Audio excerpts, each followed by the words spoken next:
현무경 강좌를 시작합니다. 오늘은 전 시간에 이어서 현무경 마지막 정멸장, 토수장의 마지막 편을 이제 장식하려고 합니다. 근데 여기에 이제 쓴 거는 이게 이제 현무경 상편의 그 시작인데, 이걸 말하기 이전에 토수장은 현무경 상편, 항상 이 상편하고 하편하고 현무경 크게 상편하고 하편하고 두 개로 나눕니다. 하나는 양이고 하나는 음이거든요. 이게. 근데 상편은 전대 글자수가 4, 5, 6이에요. 이렇게 전번에 이제 말씀드린 걸 기억하는데, 이건 굉장히 시사하는 바가 큽니다. 이게 456자로 되어 있어요. 상편은. 그게 뭐냐면은 숫자는 1, 2, 3, 4, 5, 6, 7, 8, 9 이렇게 이제 구성이 되는데, 456자는 중간에 해당하는 거예요. 이게 4, 5, 6. 근데 456자로 만들어진 게 현무경 상편이에요. 이게 이거 갖다가 뭐라 부르냐면 일통수라 해요.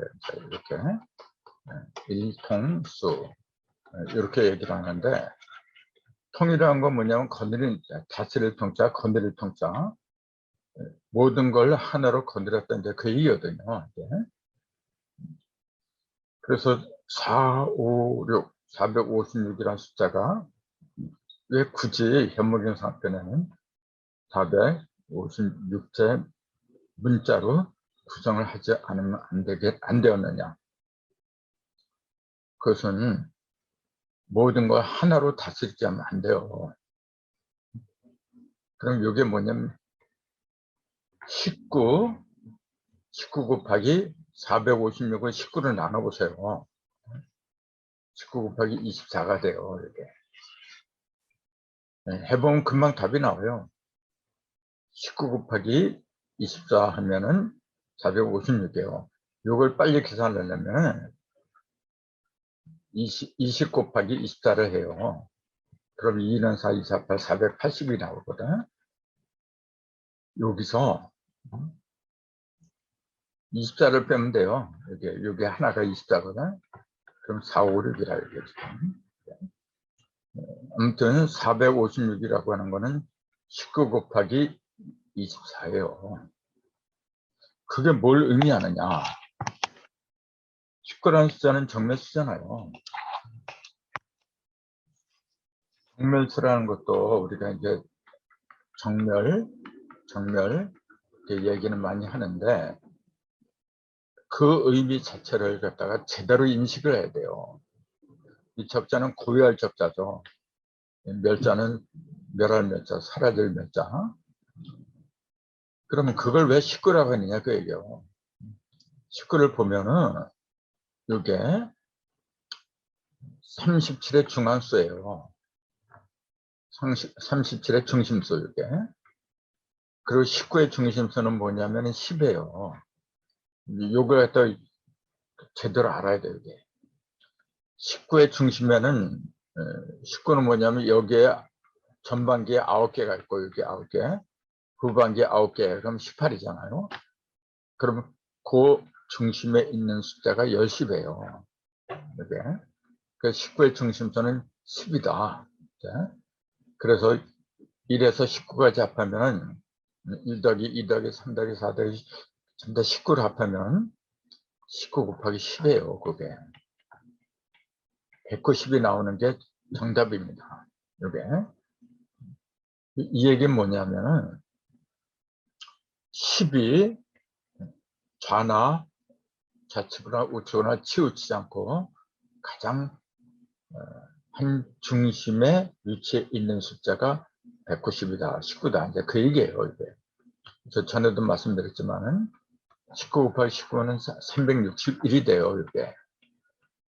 그 얘기는 뭐냐면은 360은 한 바퀴 삥 도는 거거든. 이게. 그 한 바퀴 삥 돌게 하는 중심수가 361인데 그게 19 곱하기 19다. 그 19를 왜 정멸이라고 했느냐면은 모든 걸, 인과 양을 모든 걸 갖다가 한 바퀴 빙글 이렇게 360도 이렇게 돌리게 하는 숫자가 그 중심수가 19다. 이제 그 얘기였거든요. 네. 그런 의미로 본다고 하면은 19는 좌도 아니고 우도 아니고 음도 아니고 양도 아니고 그 모든 것의 중심에 있는 숫자다. 이제 그렇게 보는 거거든요. 근데 그 19가 이제 19 곱하기 10개 그것이 190이다. 그렇게 본 거죠. 그래서 19가 24방위로 이렇게 하려고 하면 456이다. 이렇게 말한 거예요. 그러면은 요거는 이제 상편의 글자 수고 하편의 글자 수가 있어요. 하편의 글자 수는 644자예요. 그 456에다가 644를 더해보세요. 이게 64 합한 10이죠. 53, 그 군데 여기 10이고 46하면 10인데 여기 11이 되죠. 이렇게. 그래서 천부경은 조합해서 전부 다 1100자의 글자를 이뤄졌어요. 이게 뭐냐면 11성도가 온전함을 상징하는 100배를 이뤘다. 그게 1100자예요. 그게. 견모경은 1100자를 이뤘어요. 여러분 한번 세보세요. 그 글자수를. 나는 이걸 몇 번 이거 세봤어요. 그러니까 자신있게 말할 수 있는데 1100자로 이뤄졌어요. 11은 성도라고 그랬잖아요. 성도. 그 성도, 도를 이룬 게 100점짜리다. 그 얘기죠, 이제. 그게 1100자인데, 상편은 456, 하편은 644, 이렇게 돼 있거든요. 그런데 그 의미도 우리가 생각을 해봐야 돼요. 상편은 456, 24 곱하기 19라 그랬어요. 644는 이게 28 곱하기 644를 그때 28로 한번 나눠보세요. 그러면은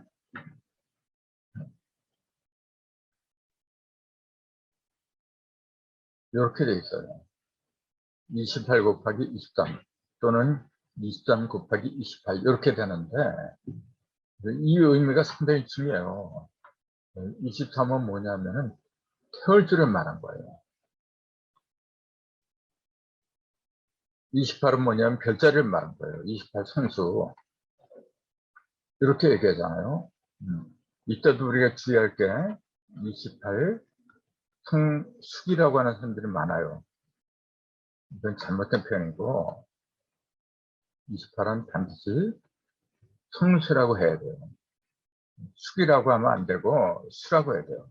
그때는 그 고개 한자를 이렇게 쓰잖아요. 이게 뭐냐면은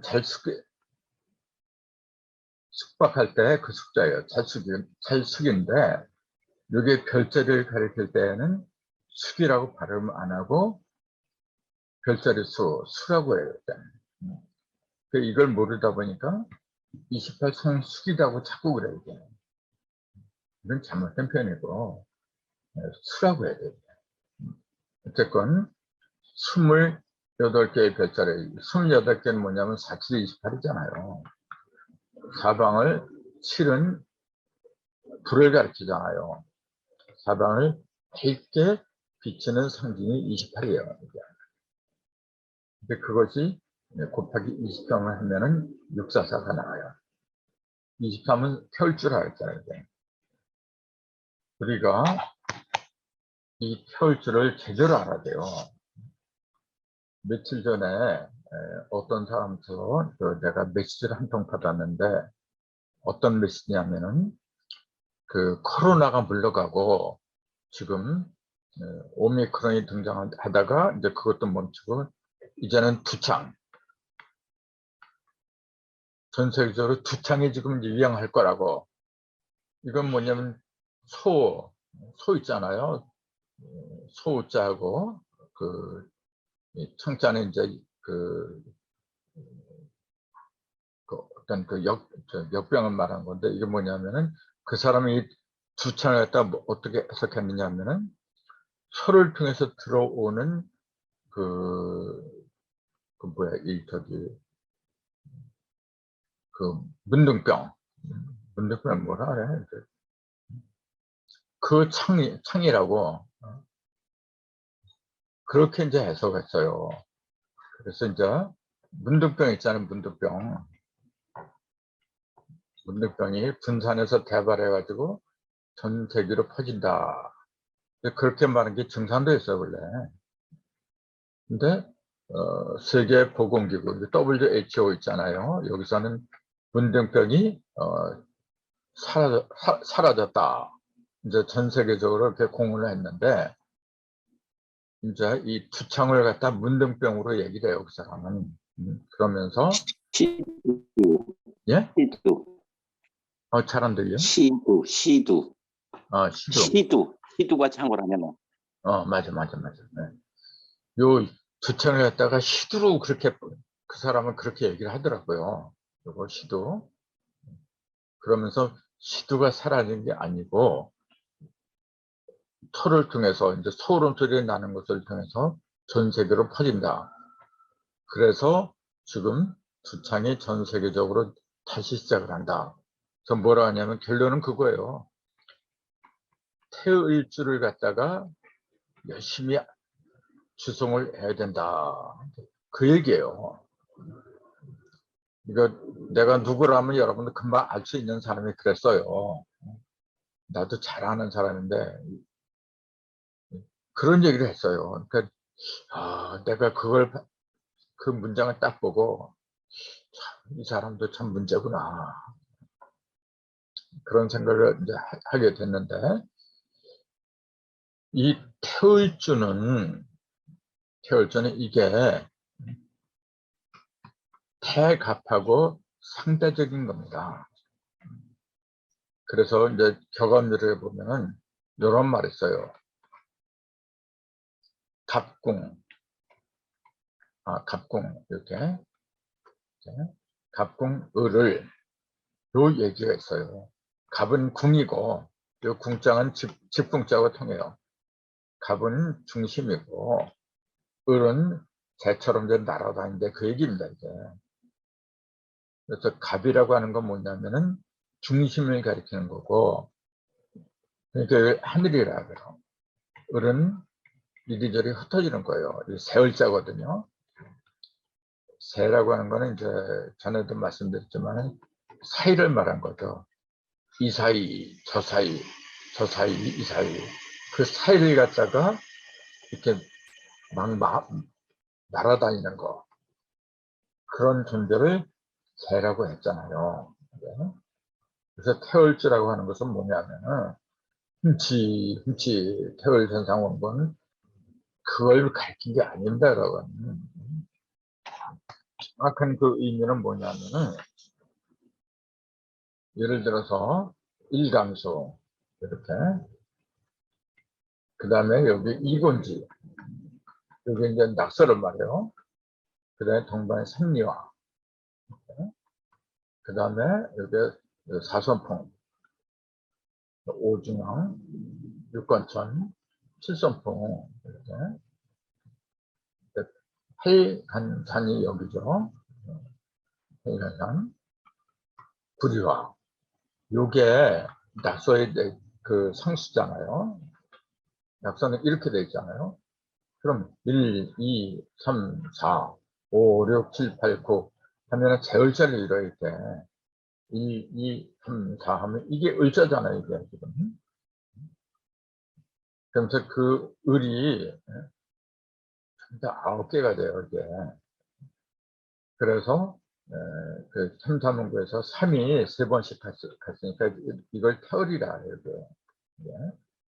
그러니까 태울주라고 하는 것은 뭐냐면 훔치 그걸 가르친 게 아니고 그 천지가 변화하는 그 변화의 원리 1 다음에 2, 그 다음에 3, 그 다음에 4, 5, 6, 그 다음에 7, 8, 9 1, 2, 3, 4, 5, 6, 7, 8, 9 이렇게 변하는 3변의 이치를 가리킨 게 원래 태월입니다.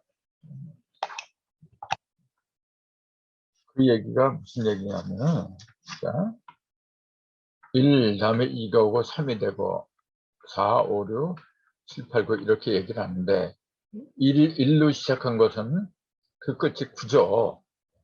그럼 2로 시작한 것은 그 끝이 뭐냐, 이제 그런 것도 알아야 돼요, 여러분. 그 무슨 말이냐면은 조금 아까 그랬잖아요. 여기 동남방에 서남방에 이곤지가 있다 그랬잖아요.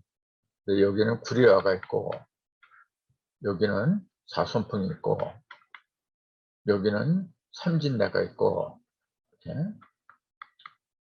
여기는 필간산이 있고 여기는 일감수가 있고 이렇게 일감수, 여기 육건천이 있고 여기는 칠태택이 있고 진짜 칠태택 이렇게. 이걸 잘 봐야 돼요, 여러분. 1은 여기 1이잖아요. 1은 하나, 둘, 세 번째 1에서 2가 돼요, 이게. 또 하나, 둘, 세 번째 1에서 3이 돼요. 그 1, 2, 3이라는 게 그냥 되는 게 아니고 반드시 3단계를 거쳐 이렇게 1, 2, 3, 3단계를 거쳐서 2가 되고 1, 2, 3을 거쳐서 그 다음에 3이 되고 그 다음에 1, 2, 3을 거쳐서 여기가 4가 되는 법인데 이거는 4는 1, 2, 3으로 한번 끝나면 4는 뒤집어져야 돼요, 이게. 그래서 4가 여기지만은 이쪽으로 뒤집어진 거죠, 이게. 4, 그 다음에 중앙에 5, 그 다음에 여기에 6, 그 다음에 7은 여기 아니면 여기 둘 중에 하나인데 여기서 1이 시작했으니까 이게 7이 돼요, 이게. 이번엔 거꾸로 돌아가요. 하나, 둘, 셋 하면 이게 8이 돼요. 하나, 둘, 셋 하면 이게 9가 돼요. 이게 낙서의 원리입니다, 이게. 1, 2, 3, 4, 5, 6, 7, 8, 9 이렇게 돌아가요. 그럼 이거는 2를 기준으로 해서 본 건데 2를 기준으로 해서 볼 때는 1의 끝은 9가 돼요. 근데 2를 기준으로 해서 볼 때는 2의 끝은 8이 돼야 돼요. 그럼 2는 어떻게 흘러가느냐, 그걸 생각해야죠. 2는 여기서 한 번 1, 2, 3 하면 여기 나와요. 2 다음에 3이 나오죠, 이렇게. 그 다음에 하나, 둘, 셋 하면 6이 나와요, 이렇게. 2, 3, 6 이렇게 나와요. 그 다음에 하나, 둘, 셋 하면 9가 나와야 되는데 요거는 뭐냐, 한 번, 두 번, 세 번 겪었으니까 9는 뒤집어져야 돼요. 그래서 1이 돼요. 1, 그 다음에 1, 5, 9 이렇게. 1, 5, 9 가운데는 그냥 이렇게 쭉 가는 거니까.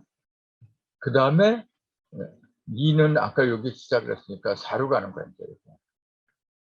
4.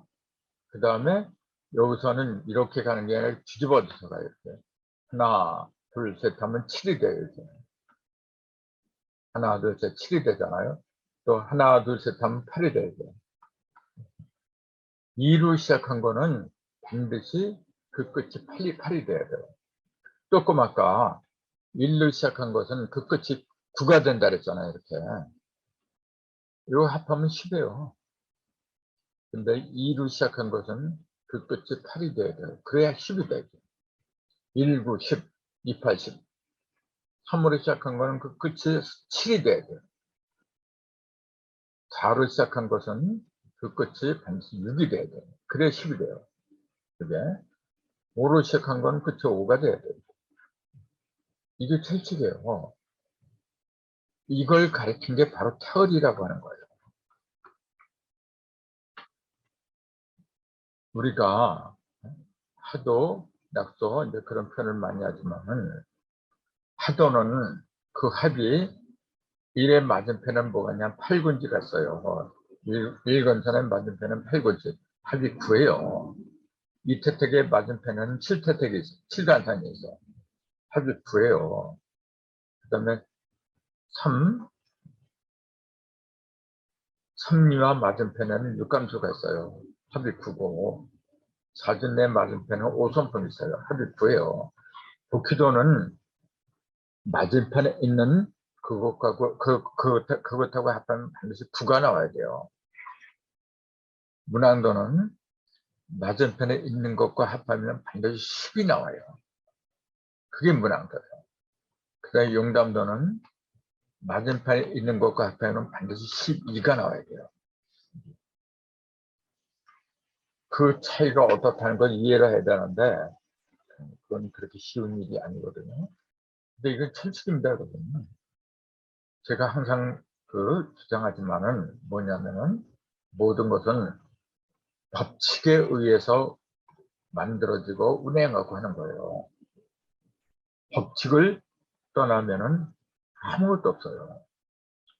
아무리 전지전능한 하나님이고 신이라고 해도 법칙에 의해서 움직이고 법칙에 의해서 소멸되고 법칙을 떠나서 움직이면 법칙을 떠난다고 하면 그건 신이 아닙니다, 여러분. 반드시 법칙을 따라야 돼요. 말이 나온 김에 말씀드렸는데 이 법이라고 하는 게 한자로 이렇게 쓰잖아요. 이 한자를 갖다 못 쓸 사람 아마 없을 거예요, 여러분. 근데 이 법이라는 한자가 본래는 이렇게 쓰지도 않았어요. 본래는 이렇게 썼어요.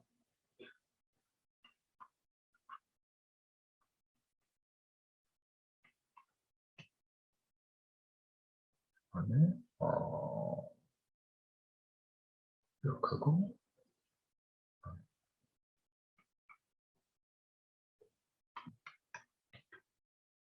이게 원래 법입니다. 여러분 한자를 한번 보세요. 우편에서 찾으면 이게 법자예요. 이게 원래 이 법이 있기 이전에 법은 이렇게 썼어요. 거기에서 요거하고 요거를 합해서 만든 게 이거예요. 이렇게. 삼수변, 그다음에 갈것자. 요것만 따로 이렇게 빼낸 게 이거예요, 지금요. 이게. 그러면 요걸 빼버리면 뭐냐면은 나머지가 남죠. 그게 무슨 자냐면은 이렇게 돼 있어요.